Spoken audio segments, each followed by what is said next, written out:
posachedwa apa tikuonesani program ya Kulinji imene imachitika pa Times, ndipo lero lino anabweranso ndi program imeneyi lero pa 6 January 2025, ndipo program ya lero nkhani yake yayikulu amawafunsa anduna za information kuti kodi nkhani ya mafuta kusowa kwa mafuta zili pati.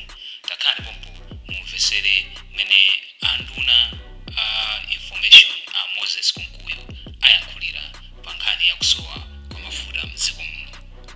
Kuna kupanga adala situation mwenye na ibada kalipano. Unige bakalipano.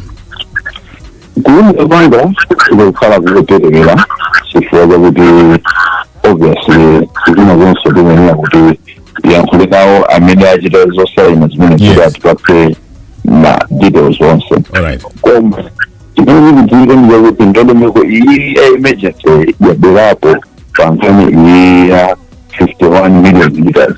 Kuma mkini ulipo okuti litafuza kuti ya gasa nyingo ino mwene kwa ngonde emergency tukunza sugubindu wa kujera mwene kwa mweyo ini rugamba ya mkwizano wakukenya wakulengira iyo bera kukenya mweta jita kakabaye. Alright. Kulitafuza kuti tiniso nyingo ino mweta kwa chule ulimbe emergency tukunza so kutambikiza kujera mwene kwa mweyo.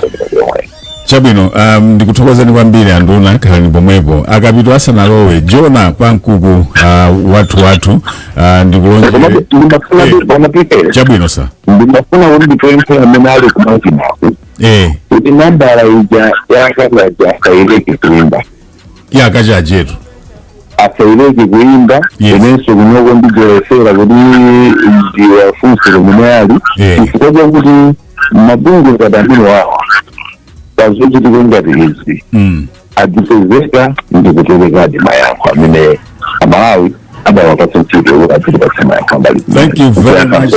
Tikuthokozani kwambiri anduna kuti mwalowererapo pamenepa kumene kuli akacha jeko anduna akuti inuyo muzipezeka pazokambirana ngati zimene zizi kuti muzitha kukwaniritsa kugwira ntchito imene Amalawi anakulembani mawu anduna ndi amenewo. Ndiye ndikuthokozani anduna, ife tikupitirira kwa yesa chifukwa pakali pano pali zokamba zonena kuti boma mukwachita sideline anthu amenewa kuti mwayamba kumagula nokha mafuta awa anokima ali kuti amera ali kuti. So akacha is very very crucial kuti tikhale nawo ayankhe ndi pakamwa pawo nkhani imene musayankhire yayi. Ndakuthokozani anduna, tipitirira kwa yesa. Okay, Jona Kunkuyu, nkhani ndi imeneyi 51 million liters tukamba pano kutanga port ku Tanzania anthu ali kakala kuloda kuti zidzibwera kuno ukuti bwanji? Jamba ndimeka kuti tinkhani yabwino kuti inabona amidst the crisis that we have yatenga step yanga kuti ninadikanga kuti kupezeka kwa mafuta mzike muno kwakhazikika kukulizana ndiyo tike zibambile kuna kuti zinthu mzike muno izidina kwenisi mafuta amene akubisa nawo pofuna kuti apeze mafuta. Sote kwa kwambiri msonena kuti izi zikuchitika patathamina sabatazi ngapo akulu aboma kuphatikiwapo andona meku nayo pano atapereka chiyembekezo kwa Malawi kumena kuti the fuel supply ipanga stabilize kumano zinthu zikuoneka ngati kuti sizikuthekayi. Ndi yokhudzana ndi kuti dziko la Malawi lapeza mafuta kudzera mu government koma yodzera ya Kenya imene ubale ndi the United Arab Emirates kupeza yathu sinatheke. Ngani mene niso kunambiriyo November uka kanga kuti akula amadudu ayankhe kuti kanti kufuwa chomina kuti pamaoneka ngati kuti kuchita zinthu poyera kumasowa mmene akanduna kunena kuti tikanakonda akachaje ndi ma stakeholders ena akhale nawo pa discussion imeneyi. I think kupanga clear out certain things because panali ma stories ena amene they were public amene amanena kunena kuti padiri iyi ya Kenya some key stakeholders at the Capitol Hill anapangidwa left out. So panali maina amene amachuruda mina arikugara kala kunena kuti the master government delegation made that kugenya wakasainiana dini ndindani. Yeah. France ana machura ati maada aba kuti kabina mene sisi sada kwambiri awanapezeka kuganja baba kuti jani awasala pezekebo so mina on that part ikale very clear ndimena izi jifanye mina kuti zibani akula zibani zochita boma nyumba ya malamulo kuda bisi kula dini na yake mile itange facilitate the government to government show deal with United Arab Emirates. Akabanga response kunena kuti akabanga rather kunena kuti boma lifuna ligirisa nchiro njira hii kuti zibandama. Yeah. So any other Mafunso senda yosemera ngazikije omone senda kuti ma gray areas nikuti antazi beriya kuti nezide zinaroga so mafuna kuti mina ndina ngati angate atifono kutsere kuti delegation manda apita ku Kenya ntokasainira on behalf of the Malawi government kunali ndani mwana yambe iponto komano kungotsimbika kunena kuti vuto ililira kusowa kwa mafuta mpanga affect kwambiri ni ya Malawi ambiri akukhala ukapolo because of this problem. Yeah, zoona zake zimene zozo Jonas kutiso weyonjezera nkhani imeneyo mwina andona ndisinapite kwa akapito mungathe kuunikira area imeneyi yonena kuti kokasainira agreement ya emergency ndi dziko la Kenya between Kenya and Malawi imene ikubweresa 51 million anatiyimirira ndi ndani kumeneku ndi zimene akufunsa apankuku mwina funso likhoza kuyiwalika. Nkhani zonse yokuja mafuta kapena za mphamvu za magetsi mdziko muno tidazipereka ngati dziko kunduna umene mayang'ana zimene zonse ndekuti pamene pakusayidwa zimenezi ayenera kuti akhale ndunayo ndekuti ndunayo yatengana ndi ndalama popita zimene zozopa chitetezo cha boma ndekuti mina sitingakhale makamaka ku office kwathu sitingakhale nazo chidi chilichonse chifukwa nduna nthawi zine makhala ndi mina person assistant ine makhala ndi ena ku office kwawo akakhala kuti mpata kuti akhoza kuyenda ulipo ndekuti anduna ku office kwawo natenga ndani inakhani imeneyo ifeyo ku office kwathu ngati ku information sitimakhala nayo bize ife timakhala bize ndiya kuti kodana kasemayo anapitayo ndi ndunayo kuti ndekuti anapita ndi ndani tikhoza kufunsa anthu nawo kuti muli kuyenda kwanu munatengana ndi ndani kapena ena kuti mmene kuti mukunawo mutikutoyenga ngati chimenechi munawatenga kapena simunawatengisa chifukwa chanu. Mina pige tiga mwepo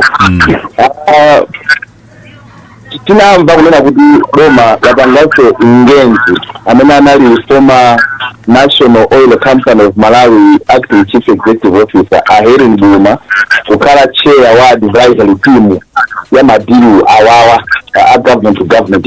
How true is that? Mkaza tumadumpa information yake. Zani minero ndikujua kuti pali technical team imene anakazikitsa president. Technical team imene obisi yaje mnyumba yake ndikoza kujanga resource nkuigereza koma amene akupanga chair technical team imene the minister ayecho madachula.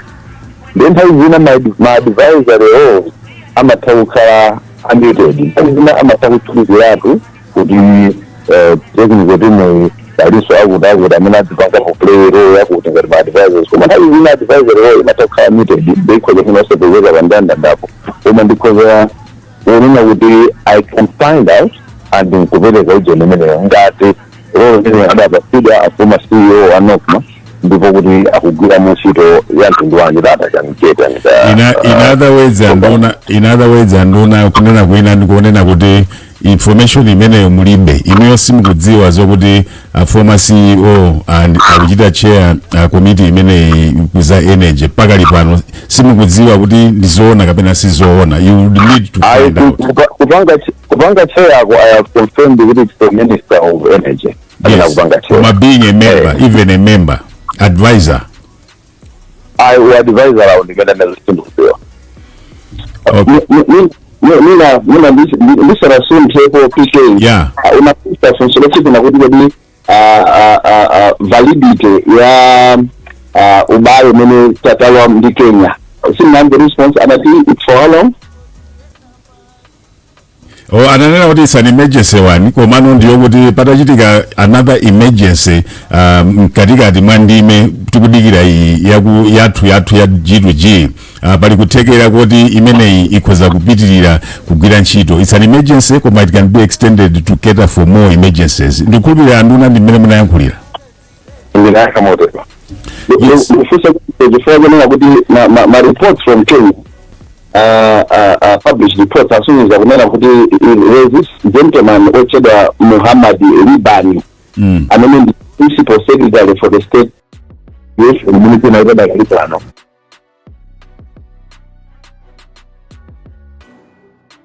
Osakara Amu framework. Find the MOU can't frame with under this MOU. Find the MOU can't frame with under this MOU. Sana Mafuta mwezi kwa mwezi kwa nafasi. Kama vile MOU ilipo kwa nafasi ndene just bangi digital mguza na tena wao wanajingana tunaweza kudada basi Mafuta wana 1 million meters amuelekea. I hope that's clear. Okay. All right, for now, Bwana John Kapito, nkhani ndizimene zizi, nkhani ya Mafuta yavuta, and it has been compounded ndi nkhani zimene zikuchitika ku Mozambique at the moment. Boma lapeza relief agula akuti 51 million liters imene zikukambidwira apasi.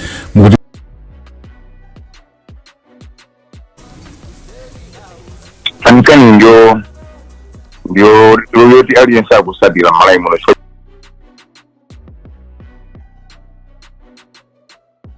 ya kuvuta kwambiri. Yeah. Ninkhaniso imene imulinjereka chidi maka poyangana kuti chuma chatu chikuenda bwanji. Komanso chikukuza bwanji mukugula mazimene zikuchitika maningana ndi tukuba ma MOU kuti ma MOU amelewa.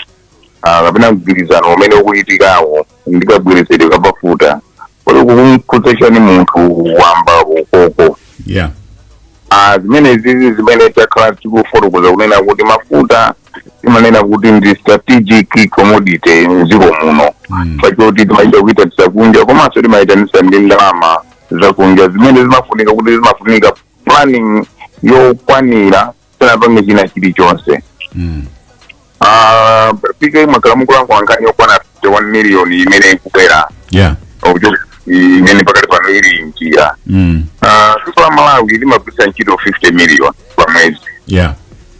Ndeti kamachoza 51 million tobaka kalangati kumachiwa million kumakalangati kapita ndijinjenda kuti kumalawi kunose inabwereko ndikutai.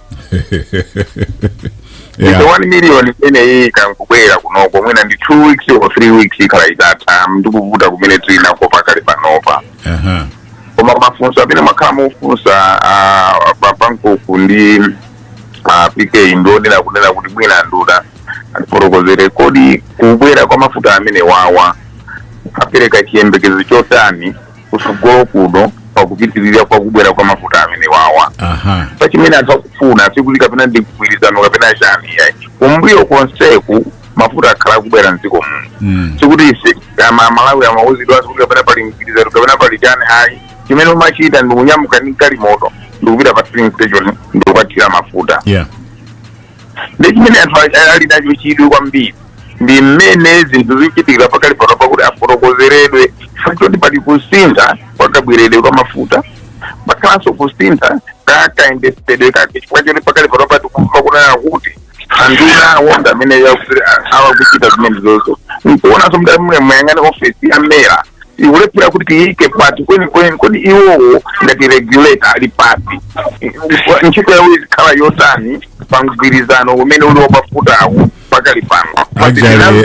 Actually aujeni akachajezu kukanika kuti tikhale nawo apapa kutanthauza ndikuganizaso kuti vuto lawo ndi limenelo akuleperaso kuti atulukire pano kuti aprokoze pamwinaso nawo akuona kuti mwina akankhidwa uko koma akanakhala kuti mwina akazanena mwina akanathandiza Malawi mwina anenera anduna unena kuti anthu angati amene wawa ndofunikira kuti azipezeka kuti azichosa nkhawa ndi maganizo amene anthu amakhala nawo ena kuganiza molakwika kapena molondola zimene zimathandiza Malawi kumaganiza bwinobwino. Koma ndinene zoona kunena kuti mafuta mdziko munomo ndondomeko ina iliyonse imene tigayiganizire ndikumva pakale panopa tukamangani ya ku Mozambique kumbuyo konse kusimabweretsa mafuta amochuluka kwambiri yayi mafuta ambiri timatengera ku Northern Corridor ku Tanzania about maybe 80% or thereabout ukuti matenga siyambire chochepa ndiye noti katena kuti chifukwa cheti mafuta akuvura pakati pa Africa kupita ku Mozambique ndiye tibwina tirakuisa koma chimene tidakhala kuti mina tukamba pakali pa ndaundi mgwirizano umene ulipo odi uthandiza bwanji kuti upangise udera kuti line imene ikuoneka kuti ikufuna itivute ndiye tiyapemphe zibambo athu ku technical uku kuti thamangise mafailo kuti line imeneyo ibwererenso chifukwa ndi nkhani yofunikira kwambiri imene tikukambirana pano kuti kodi nkhani za mafutazi zikuyenda bwanji. Makamaka chimene chatsitsadzayi apa ndi mafuta amene agulidwa posachedwa apa 51 million liters mmene momwe muli diesel mmene momwe muli petrol. Ndiye chikhulupiriro cha Malawi pakali pano amene tikunena pano akuponyana zibonga ku mafilling station kuchifano bada lenileni sili kutheka ku mafilling station ambiri ena mafilling station ena zikumatheka ndithu anthu kukhala malaini koma kuli anthu osiyana-siyana kumene koko amene anjinga za moto amene basi amagali moto ambiri osiyana-siyana onse ali kumeneku ndiye ndi nkhani yovuta kwambiri. Mafuta akafika pamene afika apa dziko limaoneka kuti dziko muno muli mafuta ndithu chizungu chake amati strategic commodity palibe anganame pakali pano. We have a problem on our hands and vuto limenelo ndi limeneli la kusowa kwa mafuta and kusowa kwa mafuta kumayimika china chilichonse kumachita affect china chilichonse mdziko. Tikunena pano ma transport amayendedwe makukwera minibasi ndikabaza zimene mitengo yakwera zinthu masitolomu zakwera chifukwa cha vuto la kusowa kwa mafuta. So ndi vuto lalikulu kwambiri. Apapa timayankhula ndi akapito tayesesa line imeneyo is back. Akapito mumayankhula pitirizani mukunena kuti vuto lenileni ndi continuation yakapezekedwe kamafuta 51 million imene ithandizira bwanji pamene ipo pitirizani. Mafuta kunena kuti makuzera mwina kunduna wazofalisa nkhani ya umene anduna taizonse amapezeka kufotokozera Malawi ndi atukozenso nduna awa chifukwa choti amathandiza kwambiri kusimikiza kunena kuti Malawi akupandira uthenga wokwanira. Koma chimene chikupandizunza kwambiri ndi mabungwe ena amene ndi aboma amene amathandiziranso kuyendesa zimene zizi kuti aziperekapo nkota yawo kunena kuti kodi zishuzi anthu akuzimvesa bwanji. Apapa ndimafotokoza kunena kuti mafuta mdziko munomo asokonekera ndipo asokonekerabe ndithu kwa nthawi yayitali. Tidafotokoza zimene zizi kwa nthawi ina yake dziko lino lidakwiya kwambiri kumva kuti tifuna ndikweze mtengo koma tidauza kuti ukakwezedwe ka mtengo kamasiyana ndi kusowa kwa mafuta affect pakali panopa umene Malawi akumana nawo mmene katundu wakwerera Malawi afuna kuti atafotokozeredwa zoona kuti kodi mafuta apitirizabe anthu kuwapeza bwanji osakhala kuti azigona ndi kumaganizira kuti mama wandirawire kapena usiku tinyamuke tikagone pa filling station. Tikanakondwa kunena kuti amera odi pakali panopa mu act imene ya nyuwani imene apangayi amera udindo ndi wotani kodi iwowo ngati regulator apitirizabe kupanga regulate zimene lero zikupangira kuduna wa za kweneche. Nanga iwowo roho yawo yopanga mtengo ziko munomo atumena kuti price build up imene ikuoneka lero ndikumene timagula kuyambako kodi imene iyi structure yake ikuoneka bwanji kwachoti mmene momwe ndikuti ena achokamo mmene ananena panko kuti mngati muyang'ane even ndi anthu amene amapita ukapaka mgwirizano amene ukasainira amene amasidwa anali amene sonena kuti anali ofunikira kwambiri amene amayendesa za mafuta angati maregulator amene opanali bayi kodi nanga mgwirizano umene build up ya price yathu ikhala yotani ikuoneka ikutipasa chithunzi chotani ndaforokoza kunena kuti pakali panopa kuti pitizebe kuti tipeze mafuta ine ndikanakondwa dziko la Malawi likanakhala kuti lafoto laganiza moti mwina inde tizigula ku maiko amene amagreement kuba kuti tikhale ndithu ndi priority imene tibakhala nayo kumbuyo pa PK akumbuyo ku wanduna timakhala ndi guaranteed letters of credit amene timabaka ndi mabanki osiyana chaka chonse kuti awawanda amene azitipasa drama zokulira mafuta chaka chonse chino ndikuti beso wina okayikira priority inaperekedwa kumeneko kuti pakali panopa priority apereka ukuku kodi zakhala kuti mwina pena pake zapoponya zinthu mumvesese kunena kuti kumbuyo mafuta amaonekera ngati business amaikira ku private sector rate nguna bwera APIL anokuma kuti izi private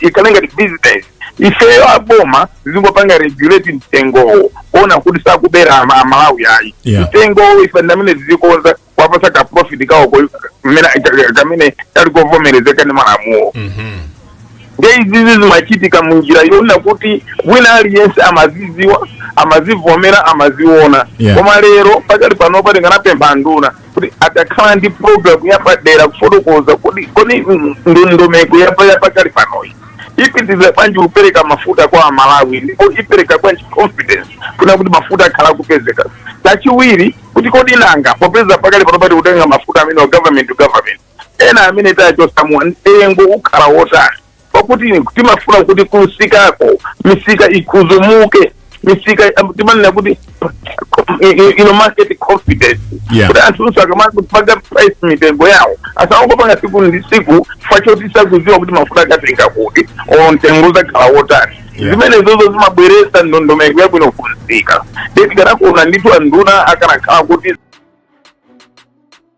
panga zabwinozi wafotokozera Malawi ndikutenga akti imene inalipo yakaleja ndi yanyuwani tikufotokoza kusiyana kwake kuti ubwino wake posiyana ndi makita awiri amene wawo ndi anthu amene akhale patsogolo kuyendesa PK mwakhala mukufunsa anduna kuti kodi pakali panopa anduna aku energy iwo would know when or Minister of Energy ikupanga chani papoyamba amangakhala ngati ex official kumindonera mafuta koma iyo khala ngati ndi amene ali patsogolo khala ngati ndi regulator sopano ndiyeno pamene panafunika kuti atifotokozere to step kuti kama afotokozeranso anthu zikhala ngati ufotokoza zinthu zoona pakali panopo mwina tiungwamanga anthu mmasambabe ofotokoza zinthu zimene tikukamba kunena kuti monga anduna ndingonena 1 million ititengera 4 weeks or 3 weeks ikhala itatu mafuta ena akuchokera kuti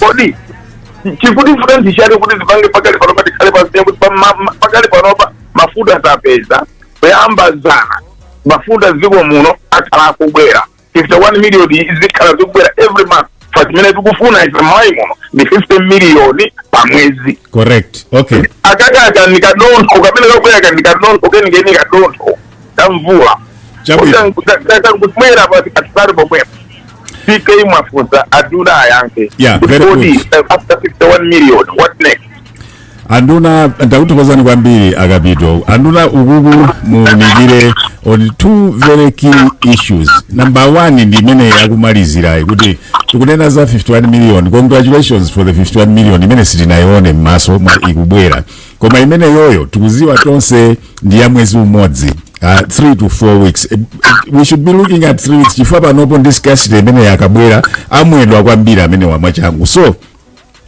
chichitike nchani after the 51 million after the 1 month kodi planning yathu no yayima pa mwezi kuli maganizo anji after mwezi wo 51 imene ita 1 month what next number 2 imene mukuyenera kuyiunika kwambiri ku parliament. Nkhani itatuluka kunadzatuluka mawu osiyanasiyana amene ananena Jona Kwankulu kuti ayi ndi njira imodzi imene boma likupanga yofuna kuzembesa chuma cha dziko. Pali maganizo oti involvement agreement in the government to government already zikuti boma to boma. Ma agencies ena aboma tiyekeze merayo nokima imene PIAero ma private atengapo gawo lotani muchochitika chimenechi, chifukwa zimene akufunsira anthu zimenezi it's obvious kuti boma silimachita business nthawi zonse. Everybody knows about that. Involvement ya private sector and these other government agencies, including the regulator MERA, in this government to government deal as we stand now, ikunikidwa motani. Mafunso awiri ene amene afunika very good clarity, Honorable Minister. Zvino kwambiri nditokonye bwana Kapito chifukwa chekufotokozera kwabwino kwambiri komanso kuperekapo maganizo ena amene akhozothandizira nkhani ya mafuta amene akubera under this arrangement 51 million liters. Ili afotokoza bwino kwambiri kuti akhozotitengera mwina masabata anayi kupeza kuti mafuta aja ata imene timagwirisira ntchito mafuta padakali pano. Zimenezi zikhozochitika kwambiri chifukwa chakutinso pali jetimati panic buying kuti anthu akugula akupanga anticipate kumwe mafuta akhoza kusowanso.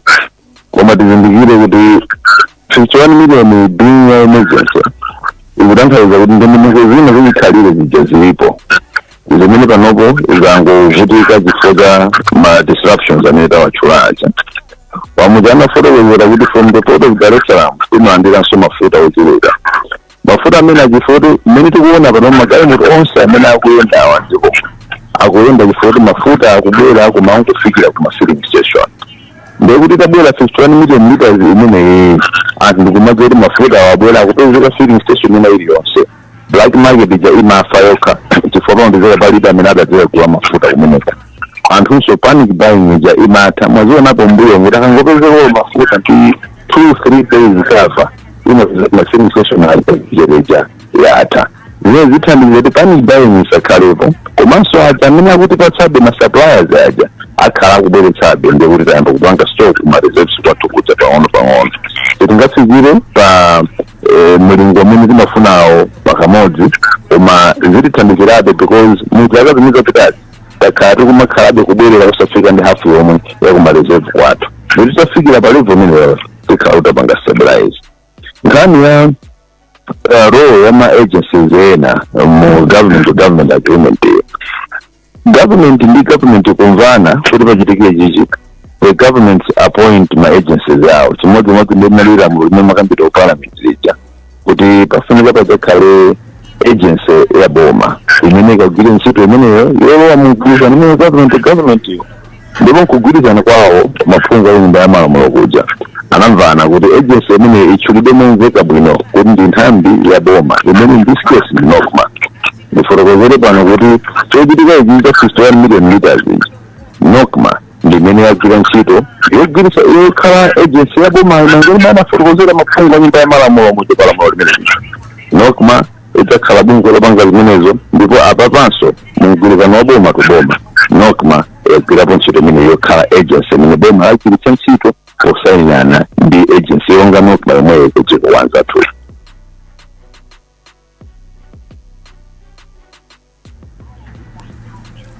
Alo mukupitirira ndona ayi matero kuti ndekuti NOCMA sidachotsedwepo koma mabungwe ena onse ngati achina PIAero amene nda private wa komanso amerawa zimenezo ndekuti they regulator Lero akhonza tifotokozera kuti kodi akusewera role yotani as regulators. Koma for now I can say kusayina kumene pachitika bungwe la boma ndi bungwe linanso la boma the other side. Okay, that's clarity. Jona, pomaliza pake kuti bwanji anduna asinatseke.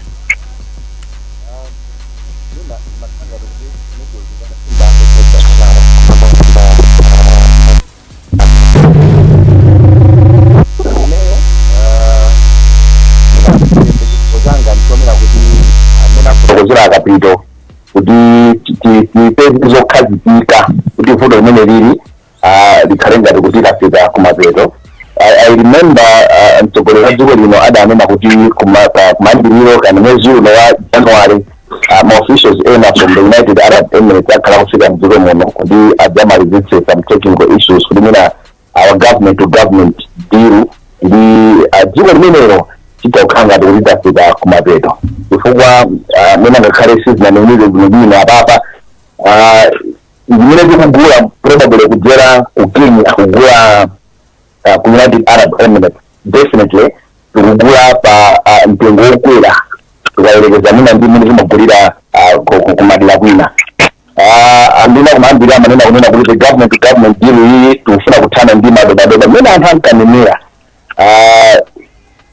singaoneleza kuti Kenya ndi dobadoba komabe in this deal Kenya ndi dobadoba ndi middleman because tukuzira dunia Kenyayo kupita ku United Arab Emirates ndio kuti mitengo yake ndiyo kwerera ndikanapemphanso kunena kuti in grey areas tumene tikuoneka what they are there in terms of kuti transparency from deals ngati awawa to launch nawe kapena afikishandulana nena kunena kuti tikhala akuloda matrack ena kuchokera ku Tanzania. There are over 1,000 trucks. I mean, afuna mafuta amene wa aloe. Timutana ukuthi. Ndio kuti mishauri ndio azinajweka yomei.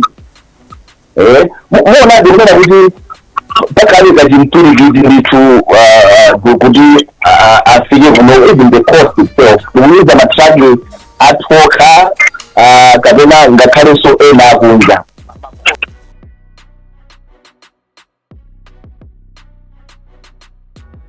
Wina nijatini kanena kunena kuti za sitima zija aruna kuti hapa na tunazindewela mwenye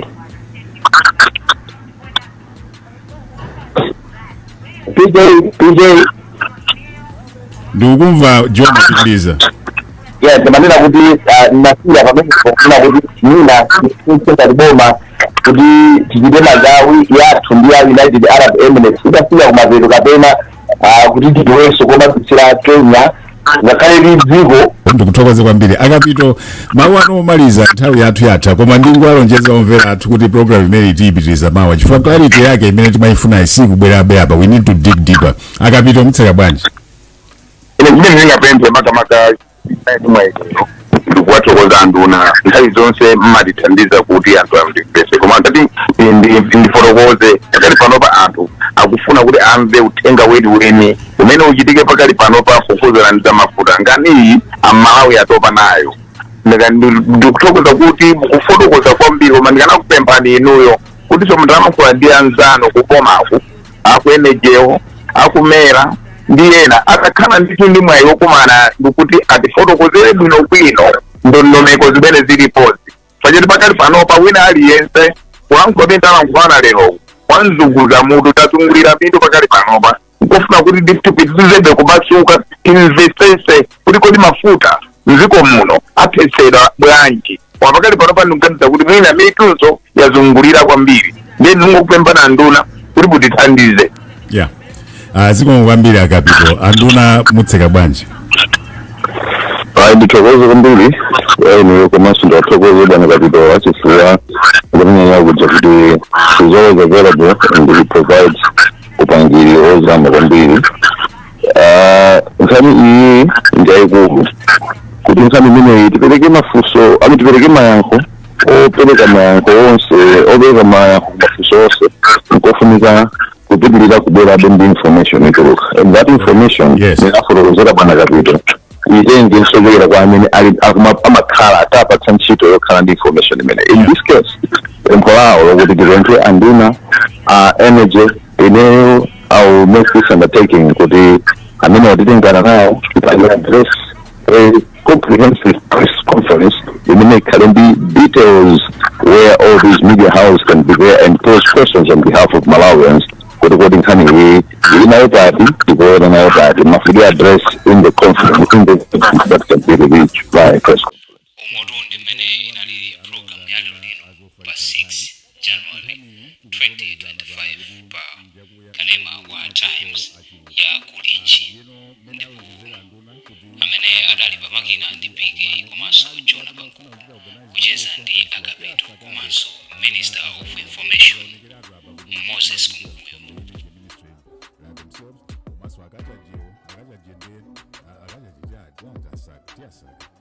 Mukhalitsa